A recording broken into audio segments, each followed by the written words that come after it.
आपण जर बघितलं की जिसकी लाठी उसकी भैंस अशा पद्धतीचं काम चाललेलं आहे। आपल्या मुलांच्या तोंडचा घास काढण्याचं काम या भाजप सरकारने केलेलं आहे। आपल्या सर्वांच्या आवडत्या नेत्या आणि चौथ्यांदा 100% आपण ज्यांना खासदार करणारच अशा आपल्या सुप्रियाताई सुळे उमेदवार आणि त्यांच्या प्रचारासाठी या ठिकाणी आपल्यामध्ये उपस्थित असलेले तुमच्या आमच्या सर्वांचे नेते आणि आपल्या सर्वांचं दैवत, आपल्या सर्वांचा आधारस्तंभ आदरणीय शरदचंद्रजी पवार साहेब, मंचावर उपस्थित मंत्रिमंडळातील आमचे माजी सहकारी आता सध्याचे विद्यमान आमदार श्रीयुत भास्कररावजी जाधव, मंचावर अनेक मान्यवर उपस्थित आहेत, काँग्रेस पक्ष, शिवसेना, उद्धव बाळासाहेब ठाकरे आणि आपल्या राष्ट्रवादी शरद पवार पक्षाचे सर्व सन्माननीय नेते मंडळी आणि उपस्थित सर्व वडीलधारी मंडळी, तरुण मित्र, पत्रकार बांधव आणि बंधू भगिनींनो, मित्रांनो, मी आवर्जून आज जालन्यावरून या ठिकाणी प्रचाराच्या निमित्ताने आलेलो आहे। माझ्या मतदारसंघातली निवडणूक संपली आहे। आम्ही परभणी मतदारसंघात जातो। विदर्भातली निवडणूक संपली आहे आणि आम्ही जे काही निवडणूक संपलेल्या लोकांच्या अनुषंगाने जो काही एक्झिट पोल घेतला त्यावरून नक्कीच आपल्याला खात्रीने सांगेल की विदर्भ आणि मराठवाड्यात एखाद दुसरी सीट जर सोडली तर सगळ्याच्या सगळ्या सीट या महाविकास आघाडीच्याच लागणार। आणि म्हणून मी या ठिकाणी हे सांगेल की मित्रांनो, सुप्रियाताई आम्ही एका वर्षाचे आहोत, म्हणजे 1969च्या जन्माचे आहोत। कदाचित मी 5-6 महिन्यांनी मोठा आहे, पण मला या ठिकाणी सांगितलं पाहिजे की आम्ही सगळेजण राजकारणात काम करत असताना आदरणीय पवार साहेबांनी हजारो कार्यकर्त्यांना घडवलं, अनेकांना नेते केलं, अनेकांना आमदार केलं, अनेकांना खासदार केलं, मंत्री केलं, अनेक वेगवेगळ्या पदांवर नेलं। कोण म्हणतं की आदरणीय पवार साहेबांनी आपल्या मुलीच्या दृष्टिकोनातून राजकारण करण्यासाठी काही केलं? अहो, मला या निमित्ताने एकच सांगायला आलो की आमच्या ताईंना जसं मी राजकारणात मी पाहतोय 99-2001 पासून ज्यावेळीपासून त्यांनी राजकारणात पदार्पण केलं, त्यांनी या राष्ट्रवादी काँग्रेस पार्टीला वाढवण्यासाठी खऱ्या अर्थाने महाराष्ट्राचे गल्लोगल्लीत आणि तालुक्यात दौरे केले। यापेक्षा ताईंना दुसऱ्या कुठलं पदाचा काही विषय मिळाला नाही। आपण सगळ्यांनी खासदार केलं, पण कुठलंही एक्झिक्युटिव्ह पोस्ट ज्याला म्हणू आपण, ती पोस्ट कधीही ताईंना मिळाली नाही। आणि म्हणून मी तर या निमित्ताने माझ्या दौंडकरांना आणि बारामतीच्या सगळ्या लोकसभा मतदारसंघाच्या मतदारांना विनंती करायला आलेलो एक भाऊ म्हणून की आता मात्र निवडून देऊन पवार साहेबांना आणि महाविकास आघाडीच्या सगळ्या नेत्यांना सांगायचं की आपल्या ताई मंत्रीच झाल्या पाहिजे। या पद्धतीची भूमिका घेऊन आपण काम करण्याची आवश्यकता। ताईंनी सातत्याने सगळ्यांसाठी काम केलं, त्या खासदार म्हणूनच राहिल्या। पवार साहेबांनी त्यांच्या पूर्ण राजकीय कारकिर्दीमध्ये अधिक काळ विरोधी पक्षामध्ये काम केलं, आपल्या सगळ्यांची सेवा केली। आणि त्या दृष्टिकोनातून मला सांगितलं पाहिजे की ताईंचं कर्तृत्व मोठं आहे। ही सामान्य गोष्ट नाहीये की अनेक वर्ष हे संसद रत्न पद मिळवायचं, महासंसद रत्न पद मिळवायचं, यासाठी मित्रांनो कष्ट लागतात, अभ्यास करावा लागतो, विचार व्यक्त करावे लागतात, उपस्थित राहावं लागतं। ह्या सगळ्या गोष्टी तुमच्या लोकप्रतिनिधींनी म्हणजे खासदारांनी केलेल्या आहेत आणि त्यामुळे तुम्हाला आम्हाला त्यांचा सार्थ अभिमान असला पाहिजे आणि त्यासाठी पुन्हा एकदा आपण त्यांना निवडूनच दिलं पाहिजे।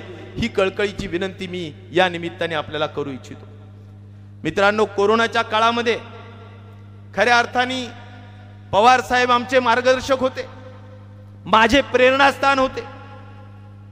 एवढ्या मोठ्या महासंकटामध्ये जे मानवी जीवनावर आलं होतं, त्या मोठ्या संकटाच्या काळात खऱ्या अर्थाने जीव धोक्यात टाकून या राज्याच्या जनतेची सेवाच केली पाहिजे, ही प्रेरणा देण्याचं काम आदरणीय पवार साहेबांनी केलं.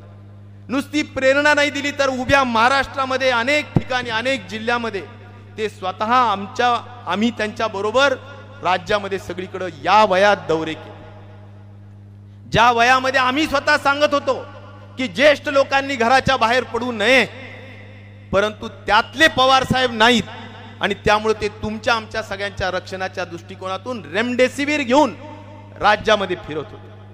आणि माझ्या भगिनी सुप्रियाताई या सुद्धा नेहमी जिथे जिथे जाईल तिथं तिथं कौतुक करत होत्या. एका भावाचं, एका मानलेल्या भावाचं जर कौतुक एवढं करू शकतात तर मी म्हणतो त्यांच्या भावाचं किती कौतुक त्यांना होतं याची मला स्वतःला जाणीव आहे. आणि त्यामुळं मला एवढंच आपल्याला सांगायचंय की आता मात्र हे धर्मयुद्ध आहे आणि या धर्मयुद्धामध्ये धर्माचा विजय झाला पाहिजे आणि अधर्माचा पराभव झाला पाहिजे, या विचाराने काम व्हावं अशा पद्धतीची अपेक्षा मी या निमित्ताने करू इच्छितो. मित्रांनो, आपली बाजू नेहमी नैतिकतेची आहे, आपली अनैतिक बाजू नाहीये आणि त्या दृष्टिकोनातून आपल्याला खंबीरपणे साथ मिळण्याची आवश्यकता आहे. पवार साहेब हे एक विचार आहेत, एक विचारधारेने त्यांनी आयुष्यभर राजकारण आणि समाजकारण केलं. त्यांनी कधी तडजोड विचाराची केली नाही आणि त्यामुळेच मला असं म्हणायचं की आपली बाजू नैतिक आहे, आपली बाजू धर्माला धरून आहे. आणि या दृष्टिकोनातून छत्रपती शिवरायांनी जसा अनेक जाती जमातीच्या लोकांना घेऊन त्यांचं स्वराज्य निर्माण केलं, त्याच विचाराने मित्रांनो आज शाहू फुले आंबेडकरांच्या विचाराने आदरणीय पवार साहेब सुद्धा राजकारण करू पाहतायत. आजच्या या राजकारणाच्या आणि निवडणुकीच्या प्रचाराच्या माध्यमातून खरोखर कीव येते की आज राजकारण खऱ्या अर्थाने मुद्दे आणि धोरणात जर राहिलेलं नाही. या ठिकाणी कुठल्याही परिस्थितीत लेखाजोखा 10 वर्षाचा मांडण्याचं काम होत नाही. फक्त काय होत असेल तर मटण, मच्छी, मंगळसूत्र अशा पद्धतीच्या वल्गना देऊन भाषण केले जात आहेत, जात आणि धर्माची भाषणं केले जात आहेत. आणि मित्रांनो, तुमच्या हिताच्या जपवणुकीचं काहीही सांगितलं जात नाही. पवार साहेबांचं राजकारण हे नेहमी सामान्य माणूस आणि शेतकरी हा केंद्रबिंदू मानून राहिलेला आहे. आणि त्या दृष्टिकोनातून मला असं वाटतं की या विचाराला साथ देण्याची आज नितांत गरज. मित्रांनो, मी फार अधिक बोलणार नाही. मी एवढंच सांगेल की आपल्याला संविधान टिकवायचं असेल, आपल्याला लोकशाही टिकवायची असेल, आपल्याला नैतिक मूल्य राजकारणातले टिकवायचे असतील तर आपल्याला सुप्रियाताई आणि महाविकास आघाडीला निवडून देणं काळाची गरज आहे. संविधानातले जे 4 महत्वाचे स्तंभ आहेत, आज ते सगळे स्तंभ धोक्यात आलेले आहेत. सगळ्यात महत्वाचं स्वातंत्र्याचा स्तंभ. आज स्वातंत्र्य बोलण्याचा आहे कुणाला? कुणी बोललं तर त्याच्यावर काही ना काही कारवाई केली जाते, त्याला आत टाकलं जातं. आज राज्याचे 2 लोकप्रिय मुख्यमंत्री आतमध्ये आहेत, लोकसभा देशाची चालू आहे, केजरीवाल आतमध्ये आहेत, सोरेन आतमध्ये आहेत. याला लोकशाही म्हणतात आणि म्हणून आपण म्हणतोय की लोकशाही धोक्यात येते. मित्रांनो, अनेक जिल्ह्यामध्ये जातोय, कुठेही काहीतरी कुणी बोलत असेल त्याच्यावर कारवाई केली जाते आणि त्यामुळे आज स्वातंत्र्य धोक्यात आलेलं आहे. समता म्हणजे जात आणि धर्मामध्ये राजकारण करून समता धोक्यात आणण्याचं काम, बंधुभाव धोक्यात आणण्याचं काम झालंय. आणि न्याय, ज्याला मी म्हणेल की मित्रांनो आज न्याय राहिलेला नाही. आपण जर बघितलं की जिसकी लाठी उसकी भैंस अशा पद्धतीचं काम चाललेलं आहे आणि त्यामुळे या लोकसभा मतदारसंघामध्ये देखील समतोल विकास होतानीचं चित्र पाहायला मिळत नाही. आणि म्हणून आमच्या दौंडकरांवर अन्याय होऊ नये या दृष्टिकोनातून ताईंना साथ द्या आणि ताईंच्या मदतीनं पुढच्या काळात दौंडचे उर्वरित प्रश्न सोडवण्याचं काम आपण निश्चित प्रकारे करून घ्यावं, अशा पद्धतीची सुद्धा विनंती या ठिकाणी करेल. मित्रांनो, मोदी गॅरंटी नावाचा प्रकार आता राहिलेला नाही. मोदी गॅरंटीवर आता विश्वास ठेवण्याचा विषय राहिलेला नाही. कारण जुमला 1 2014 ला झाला, जुमला 2 2019 ला झाला आणि आता जुमला 3 आहे. जुमला यासाठी की शेवटी जेवढे जेवढे आश्वासनं या 14, 19 आणि 24 ला दिले जात आहेत ते पूर्ण होतानीचं चित्र पाहायला मिळत नाही. ना नोकऱ्यांचं होत आहे, ना महागाई कमी होतीये, ना बेरोजगारी कमी होतीये. आज या ठिकाणी पुण्यातला असलेला फॉक्सकॉन वेदांताचा प्रकल्प, ज्यामध्ये 1.5 लाख लोक नोकरीला लागू शकले असते, एअरबसचा प्रकल्प जो नागपूरचा आहे ज्यामध्ये 2 लाख लोक नोकरीला लागू शकले असते, आज हे प्रकल्प उचलून गुजरातला गेले. आपल्या मुलांच्या तोंडचा घास काढण्याचं काम या भाजप सरकारने केलेलं आहे। हा जाब आपल्याला जर कशा पद्धतीने विचारायचा असेल तर मित्रांनो, तुतारीवर बटन दाबूनच आपल्याला काम करता येईल। हे पुण्याचं काम आपण नक्की करावं अशा पद्धतीची विनंती करतो। मित्रांनो, मी आता माहिती घेत होतो की आपल्या भागात ऊस आहे, आपल्या भागात कांदा आहे। सुप्रियाताईंनी काय चूक केली? सुप्रियाताई जर 9-10 वेळेस जर संसद रत्न होऊ शकतात तर त्यांना सगळे नियम अटी शर्ती माहिती आहेत पार्लमेंटच्या। त्यांनी कांद्याची माळ घातली आणि माझ्या या भागातल्या कांदा उत्पादक शेतकऱ्याला निर्यातीचं धोरण करून निर्यातीला चांगला भाव, निर्यातीच्या माध्यमातून आमचा कांदा उत्पादकाला चांगला भाव मिळाला पाहिजे, हा मागणी या ठिकाणी केली। त्याचा परिणाम काय झाला? कोल्हेंना सस्पेंड केलं, ताईंना सस्पेंड केलं आणि सगळ्या विरोधी पक्षाच्या लोकांना सस्पेंड केलं। यामुळेच आम्ही म्हणतोय की खऱ्या अर्थाने लोकशाही धोक्यात येते।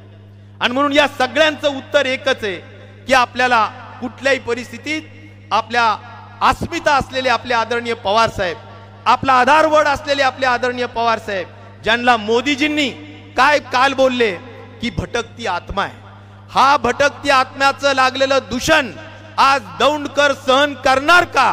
हा प्रश्न माझ्या या निमित्ताने मला विचारायचा। भटकती आत्मा असेल तर आत्मा आहेत, पण ती आमच्या शेतकऱ्यांची आहेत, आमच्या सामान्य माणसाची आहेत, आमच्या मजूर लोकांची आहेत, आमचे ते आत्मा आहेत। अरे, ज्यांनी एका ठिकाणी असं म्हणायचं की मी करंगळीला हाताला धरून खऱ्या अर्थाने राजकारण आणि समाजकारण पवार साहेबांकडून शिकलो, आणि त्याच व्यक्तीला म्हणायचं की ही भटकती आत्मा आहे, हे दुटप्पी धोरण, अशा पद्धतीच्या व्यक्तींवर विश्वास ठेवायचा का? हा महत्वाचा विषय सुद्धा आपल्याला लक्षात घेण्याची आवश्यकता आहे।